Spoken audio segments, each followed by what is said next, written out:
Dans des vidéos précédentes, j'ai eu l'occasion d'aborder la question de l'identité de Jean et aussi de la datation de l'Apocalypse. J'aimerais dans celle-ci revenir sur ce sujet de manière un peu plus détaillée. Je vais donc tout d'abord t'exposer ma conviction concernant l'auteur de l'Apocalypse, mais aussi le but de cet Apocalypse. Pourquoi l'a-t-il écrite? Et je te présenterai ensuite les différents éléments historiques, à la fois venant des pères de l'Église et de la Bible, qui me permettent d'arriver à cette conclusion. Alors, tout d'abord, qui est Jean et pourquoi a-t-il écrit l'Apocalypse? Jean, qui est pour moi l'auteur de l'Évangile, de l'Apocalypse et des 3 épîtres, était un membre de la classe sacerdotale de Jérusalem, c'est-à-dire qu'il participait au service du temple. C'était aussi un disciple de Jésus, mais en secret. C'était lui en fait le disciple bien-aimé qui a accueilli Jésus et ses disciples lors du dernier repas dans sa maison. Toutefois, après, il a fini par être découvert, peut-être dénoncé par quelqu'un, et à cause de cela, il a été renvoyé du service du temple. Et c'est en réponse à ce renvoi qu'il écrit l'Apocalypse. L'Apocalypse, en fait, ne décrit pas la fin du monde comme on l'imagine, mais la destruction de l'ancien système religieux d'Israël qui était construit autour du temple. Je vais donc maintenant te présenter les différents éléments qui me permettent d'arriver à cette conclusion. Tout d'abord, il faut partir de ce qui est le plus évident. Or, il y a un texte très ancien et très important qui affirme clairement que Jean était prêtre. Je vais donc te le lire. Ce texte se trouve dans Eusèbe de Césarée, l'histoire ecclésiastique, dont je t'ai parlé dans une autre vidéo, et en fait une parole de Polycrate. Donc je vais expliquer ensuite qui est Polycrate. Nous célébrons donc avec exactitude le jour sans ajouter ni retrancher. En effet, c'est en Asie que se sont couchés de grands astres qui ressusciteront au jour de l'avènement du Seigneur, quand il viendra du ciel avec gloire et qu'il recherchera tous les saints. Philippe, l'un des 12 apôtres, repose à Hiérapolis, avec ses 2 filles qui ont vieilli dans la virginité. Son autre fille, qui a vécu dans le Saint-Esprit, repose à Éphèse. Et encore Jean, qui a reposé sur la poitrine du Seigneur, et qui est devenu prêtre portant la lame d'or. Martyr et docteur de la foi, celui-ci repose à Éphèse. Polycarpe de Smyrne, évêque et martyr, et Thraséas de Ménie, évêque et martyr, il repose à Smyrne. Et donc, Polycrate énumère encore d'autres personnes. Alors rapidement un mot sur le contexte pour t'expliquer ce texte. Ici, il y avait à l'époque une divergence sur le jour de Pâques. Quel jour il fallait célébrer la Pâques? C'est une question sur laquelle d'ailleurs je reviendrai dans une autre vidéo. Pour faire très simple, il y avait un désaccord entre l'église de Rome et les églises d'Asie mineure. Ici, Polycrate, qui est l'évêque d'Éphèse, appuie sa propre tradition en évoquant les apôtres, leurs compagnons et toutes les personnalités importantes qui ont vécu en Asie mineure et qui ont célébré la Pâque le même jour que lui. Ici, ce n'est pas cette question qui nous intéresse précisément, mais plutôt une des personnes qu'il évoque pour appuyer son opinion, un Jean qui a reposé sur la poitrine du Seigneur et qui est devenu prêtre portant la lame d'or. Ici, Polycrate identifie très clairement Jean, le disciple bien-aimé qui a reposé sur la poitrine du Seigneur, et un prêtre du nom de Jean qui a porté la lame d'or étant l'insigne des sacrificateurs d'Israël. Donc on voit ici une affirmation très claire que Jean, le disciple bien-aimé, était un prêtre du temple de Jérusalem. Alors, avant de revenir plus en détail sur cette affirmation, qui est Polycrate? Je vais te lire un deuxième extrait. Et moi aussi, Polycrate, le plus petit de vous tous, je me conforme à la tradition de mes parents, ayant pris la suite de quelques-uns d'entre eux. 7 de mes parents étaient évêques, je suis le 8e, et toujours mes parents ont observé le jour où le peuple d'Israël s'abstenait du levain. Moi donc, frère, qui ai 65 ans dans le Seigneur, qui suis en relation avec les frères du monde entier et qui ai lu toute la Sainte Écriture, je ne suis pas effrayé par ceux qui cherchent à m'émouvoir, car de plus grands que moi ont dit, il vaut mieux obéir à Dieu qu'aux hommes. Donc on voit que Polycrate explique qu'il a 65 ans dans le Seigneur. Sachant qu'il écrit entre les années 189 et 199, cela veut au moins dire qu'il a 65 ans s'il considère qu'il est chrétien depuis sa naissance, puisqu'il dit dans le Seigneur. Si cependant il considère qu'il s'est converti un peu plus tard, par exemple vers 10 ou 20 ans, cela veut dire qu'il a 75 ou 85 ans.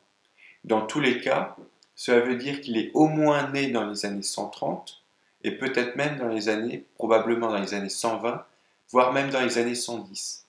Il fait donc partie des premières générations de chrétiens et par ailleurs il précise qu'avant lui, 7 de ses parents avaient déjà été responsables d'église. Donc on voit qu'on remonte vraiment au tout début du christianisme et que c'était une famille importante dans les premiers siècles de l'église. Son témoignage a donc une grande valeur. Alors, avec un tel témoignage, pourquoi ce fait que Jean ait été prêtre est si souvent mis de côté, ou plutôt négligé? En réalité, cela provient d'une confusion que l'on fait très souvent, qui est de croire que Jean l'évangéliste est Jean l'apôtre. Effectivement, dans ce cas-là, puisque Jean l'apôtre est un pêcheur de Galilée, on voit mal comment il aurait pu être aussi un prêtre du temple de Jérusalem. Mais il y a une source ancienne aussi qui distingue très clairement deux Jean. Je t'en avais déjà parlé dans une autre vidéo, mais je vais quand même rapidement la relire. Donc c'est Papias de Hiérapolis qui écrit ceci dans la préface de ses exégèses des discours du Seigneur.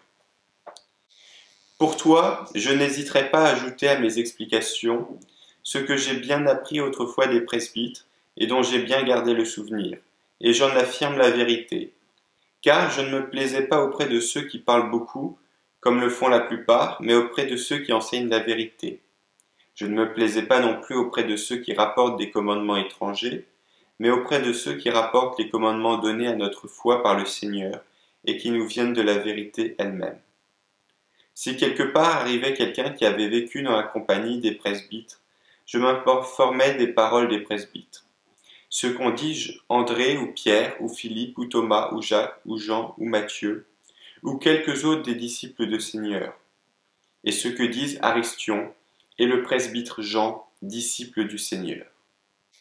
Donc ici, Papias distingue très clairement deux Jean.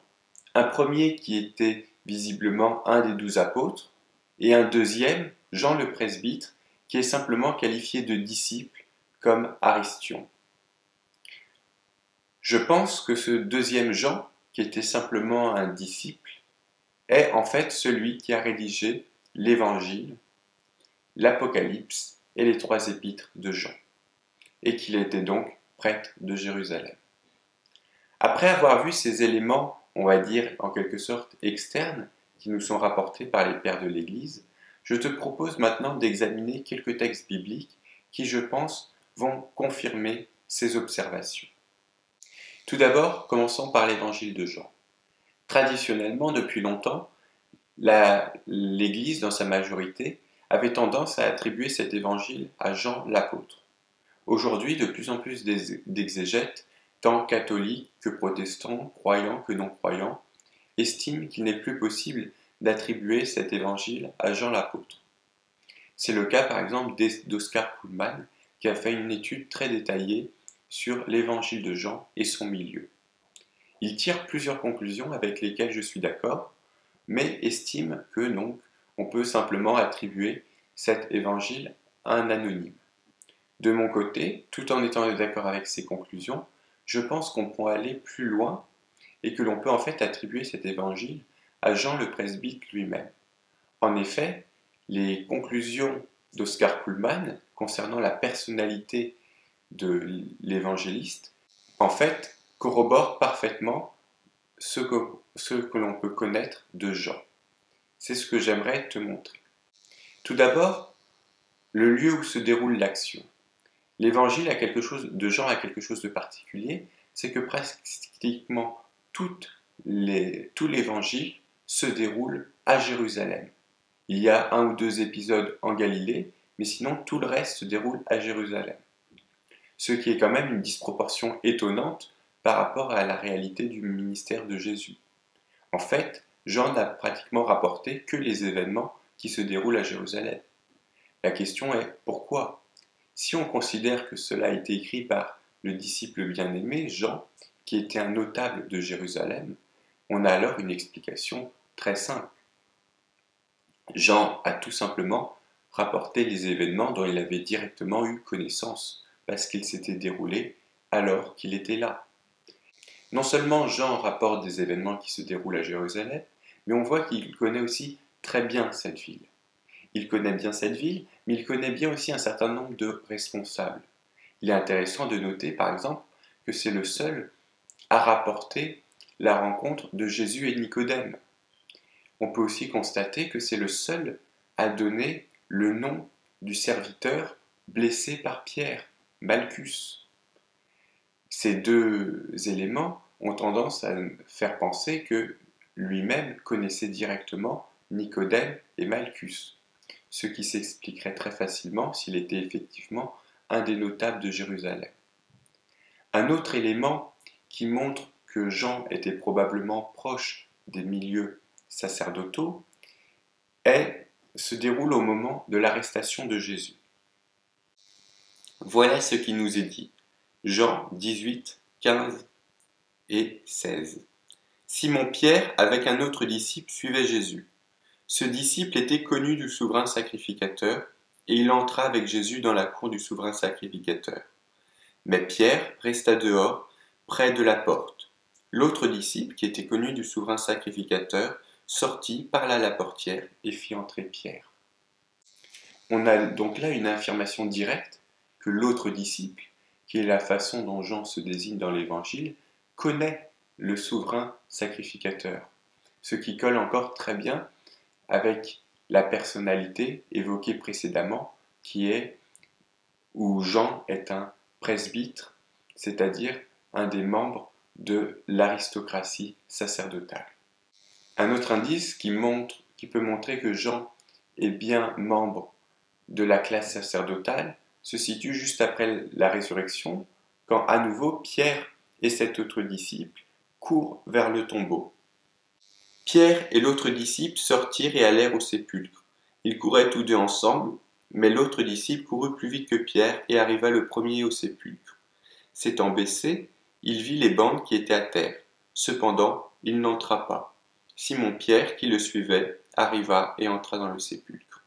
Il vit les bandes qui étaient à terre et le linge qu'on avait mis sur la tête de Jésus.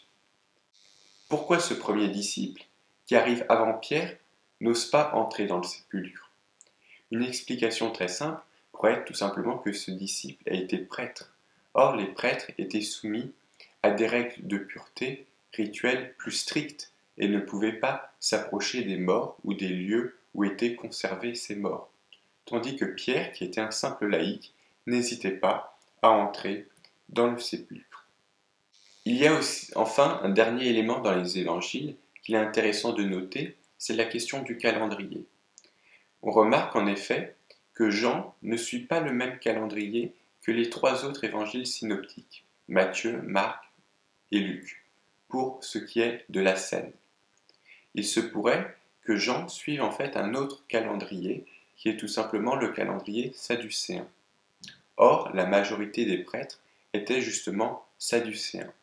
Cependant, cette question étant un peu plus complexe, je t'en parlerai plutôt dans une vidéo séparée, où j'aborderai de manière plus détaillée la question de la date de la scène. En dehors des évangiles, on peut évoquer les épîtres, où Jean se présente comme le presbytre. Il est intéressant de regarder que ce titre de presbytre est le même que l'épithète qui lui a été attribuée par Papias, Jean le presbytre. Bien sûr, presbytre a différents sens. Presbytre est parfois utilisé pour désigner les apôtres, les responsables de l'Église, mais il n'est jamais employé de cette façon, Jean le presbytre. Ce que je propose, c'est qu'ici, dans le cadre de Jean, ce terme de presbytre soit en fait la traduction tout simplement du terme azaken. Et on sait qu'en grec, c'est effectivement le terme qui est utilisé pour traduire azaken. Or, et donc Jean le presbytre, il faudrait lire en fait Yohanan Azaken. Et qu'est-ce que Azaken? Azaken était le nom, était plutôt l'épithète, le titre qu'on attribuait aux membres du Sanhédrin. Donc Jean le presbytre voulait en fait dire que Jean était membre du Sanhédrin. Et cela explique par exemple pourquoi il connaissait le souverain sacrificateur, Nicodème, ou encore le serviteur Malchus.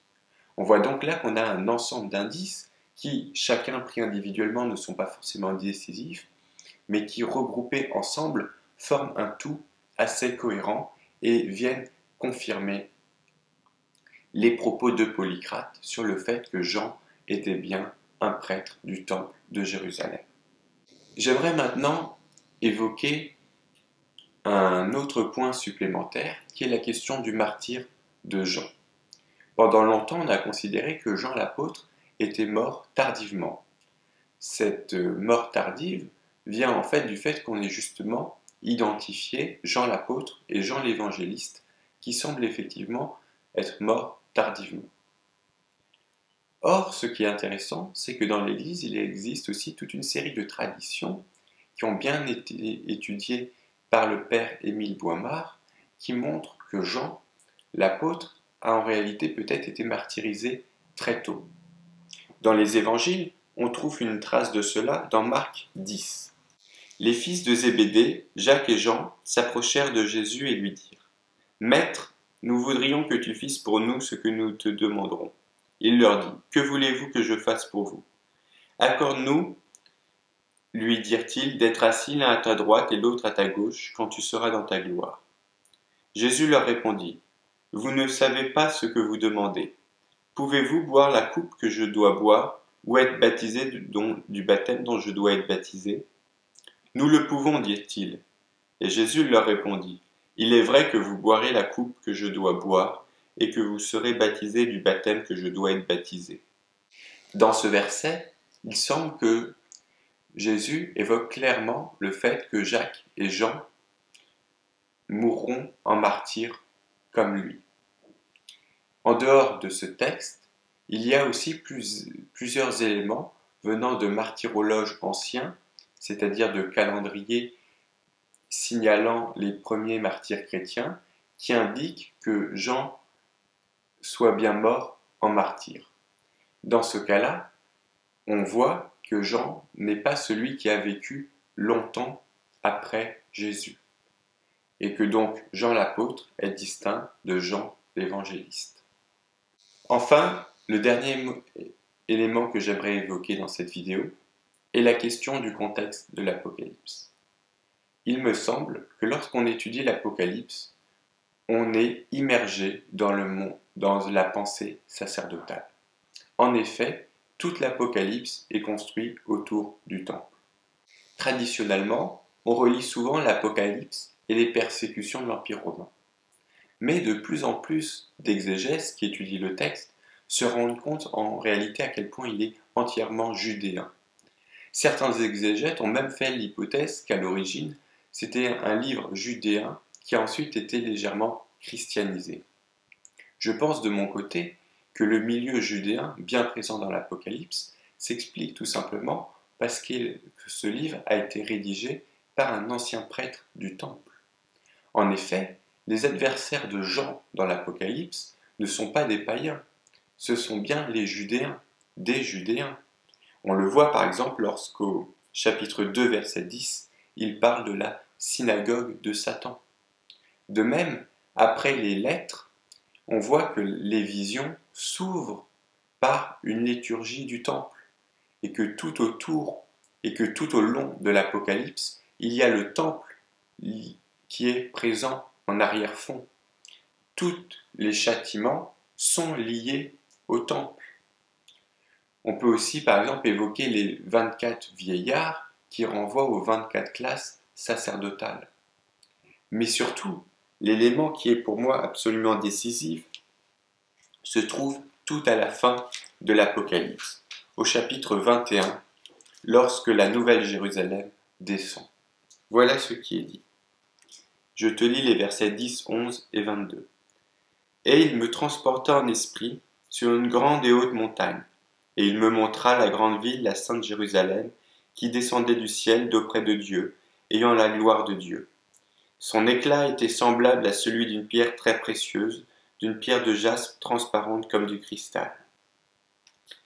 Je ne vis point de temple dans la ville, car le Seigneur Dieu Tout-Puissant est son temple, ainsi que l'agneau. » On voit que dans la vision finale de l'Apocalypse, la Jérusalem descend. Mais Jean insiste sur un point. Il n'y a plus de temple. C'est pour moi une pointe évidente contre ses anciens collègues. Ses anciens collègues l'ont renvoyé du sacerdoce, l'ont exclu du temple. Mais ce qu'il leur dit ici, c'est qu'en fait, cette exclusion est inutile, puisque dans le plan de Dieu, le temple terrestre lui-même n'était que provisoire. Il y a pour moi un élément de confirmation directement dans l'évangile de Jean. On remarquera que le récit de la destruction du temple, le récit où Jésus prédit la destruction du temple, qui est présent chez Matthieu, Marc et Luc, est absent de Jean.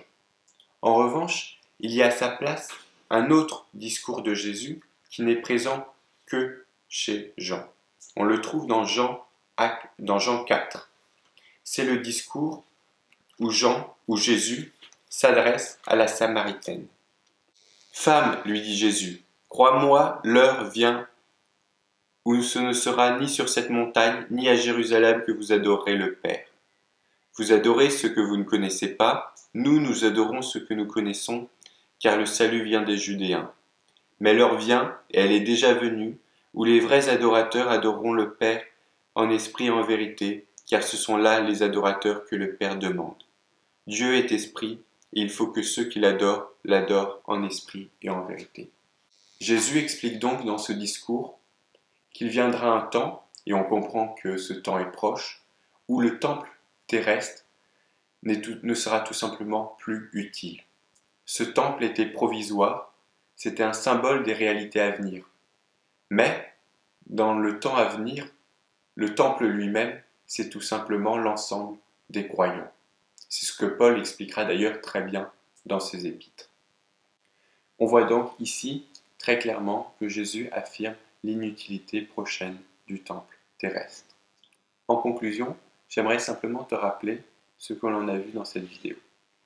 Jean, l'auteur de l'Apocalypse, qui est aussi pour moi l'auteur des 3 épîtres et de l'Évangile, était en fait un ancien prêtre du temple de Jérusalem, c'est-à-dire, et aussi un membre du Sanhédrin.